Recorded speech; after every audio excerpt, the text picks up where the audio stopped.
अभी अफजल भाई ने भारतीय संस्कृति और भारतीय परंपरा की बात कही है। कहा कि भगवान राम जब लंका गए थे, तमाम सारी चीजें हुई, उसके बाद उन्होंने लंका पे कब्जा नहीं किया। वो तो मुझे नहीं पता, न उस दौर में मैं था, न मुझे पता। लेकिन इस हॉल में बहुत लोग ऐसे होंगे जिन्हें सन 1965 और 71 का युद्ध याद होगा। सन 65 में लाल बहादुर शास्त्री की ज़ेर क़यादत में जब युद्ध चल रहा था, तो आपको मालूम है कि भारत की फौजें लाहौर तक चली गई थी। समझौता हुआ, पूरी जमीन लौटाई हमने। हम अगर रोक लेते वहां, तो पाकिस्तान की उस वक्त हैसियत नहीं थी कि वो हमसे जमीन वापस लेता। लेकिन यह हमारा इतिहास है, यह हमारा माजी है, यह हमारा कल्चर है कि हम जमीन कब्जाने नहीं गए थे। हम इसलिए गए थे कि आपने धोखे से हमारे ऊपर हमला किया और आपको सबक सिखाना था। सबक सिखाने के बाद हम वापस आ गए।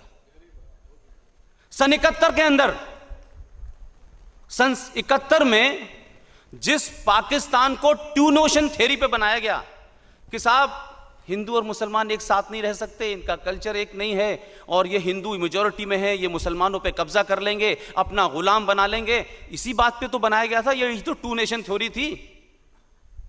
वो टू नेशन थ्योरी जो बनी, वो इस्लाम के नाम पे सन 16 दिसंबर 1971 को 2 टुकड़ों में बंट गई।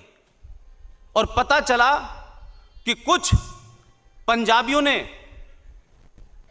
और जो हिंदुस्तान से नफरत करते थे, उन लोगों ने बंगाल के एक आदमी को जो चुनाव जीत गया था, उसको पाकिस्तान की कमान देने से इसलिए मना कर दिया कि ये वो नहीं है, ये तो कुछ बंगाली टाइप का मुसलमान है, इसकी तो भाषा में कुछ संस्कृति आती है, लिहाजा हम इसे बनने नहीं देंगे। और एक मूवमेंट खड़ा हुआ और सन 1971 को पाकिस्तान से ईस्ट पाकिस्तान टूट करके बांग्लादेश बन गया। ये मजहब के नाम पे जो मुल्क बनाया था और ये कहा गया कि दो एक साथ नहीं रह सकते, वो 71 के अंदर चित हो गया।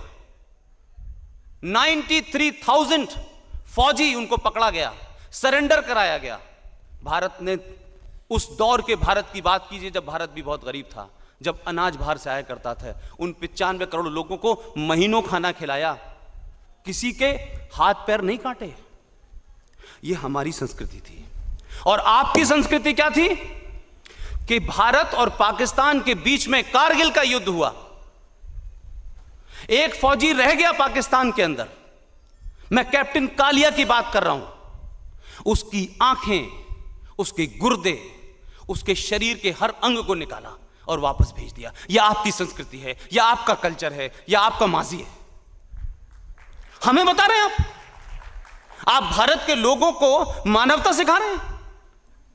आप हमें मानवता का पाठ पढ़ा रहे हैं।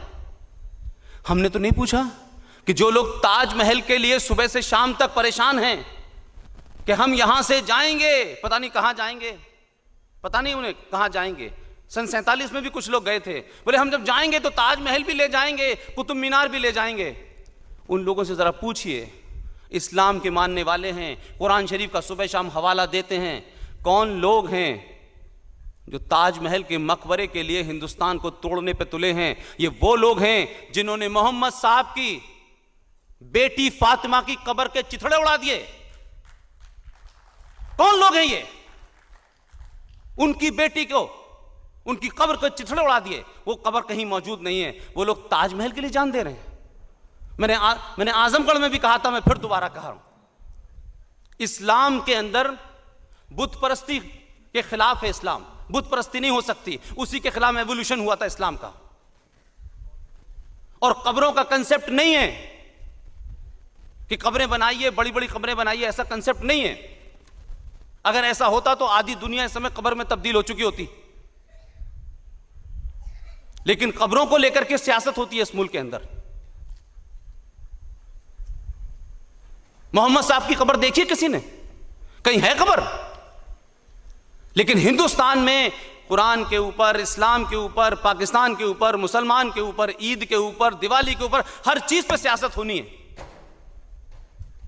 हमारे मुल्क में 20 करोड़ के आसपास मुसलमान हैं, तब भी वो लोग वो हमसे पूछ रहे हैं कि आपके मुल्क के अंदर हिंदू मुस्लिम दंगे होते हैं। अरे दंगे भी होंगे, हिंदू मुस्लिम में भी झगड़ा होगा, हिंदू हिंदू में भी झगड़ा होगा, हर तरीके का झगड़ा होगा। क्यों, इंसान नहीं हम?